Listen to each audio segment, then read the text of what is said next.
Hi friends, welcome back to my channel. आज हम बात करेंगे वो कौन कौन से फैक्टर्स है जो डायलिसिस क्वालिटी को इम्पैक्ट करते हैं। पहले हम बात करते हैं टेक्निकल फैक्टर्स के बारे में। सबसे फर्स्ट आता है डायलिसिस ड्यूरेशन। एक अच्छी डायलिसिस के लिए जो डायलिसिस की टाइमिंग होती है वो 4 आवर्स होती है। उसके बाद आता है BFR, ब्लड फ्लो रेट। एक अच्छी डायलिसिस के लिए ब्लड पंप की स्पीड 300 से 350 ml पर मिनट तक रहनी चाहिए। उसके बाद आता है DFR, dialysis flow rate. Dialysis flow rate blood pump के अकॉर्डिंग रहता है। अगर किसी पेशेंट का ब्लड पंप 250 में है तो हमें उसका डायलिसिस 500 रखना होता है। वहीं अगर किसी पेशेंट का ब्लड पंप की स्पीड 350 है तो हमें डायलिसिस भी उसी के अकॉर्डिंग उसके डबल रखना होता है, यानी कि 600 से 800 ml पर मिनट में रखना होता है। उसके बाद आता है डायलिजर कैरेक्टरिस्टिक्स, जिसमें कि सबसे फर्स्ट आता है सरफेस एरिया। अगर किसी पेशेंट का वेट ज्यादा है तो हमें उसमें हाई सरफेस वाला डायलिजर यूज करना होता है। उसके बाद आता है फाइब्रोनोलोन।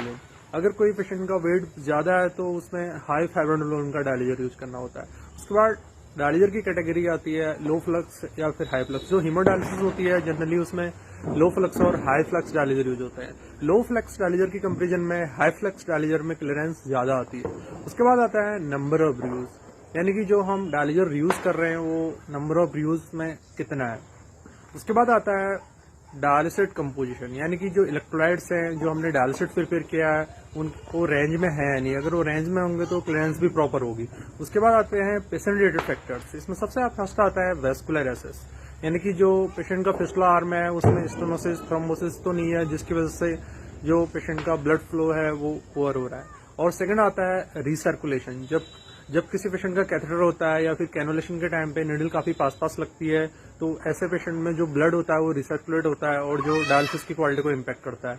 उसके बाद आता है BMI। अगर किसी पेशेंट का BMI ज्यादा है तो उसकी क्लियरेंस उतनी कम होती है। उसके बाद आता है हिमेटोक्रिट।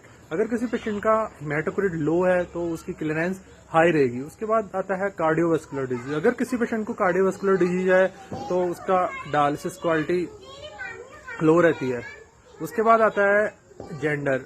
मेल पेशेंट की कंपेरिजन में फीमेल पेशेंट में जो क्लियरेंस होती है वो हाई होती है। फ्रेंड्स, आज के लिए इतना ही। जल्दी मिलता हूँ न्यू वीडियो के साथ, तब तक के लिए गुड बाय।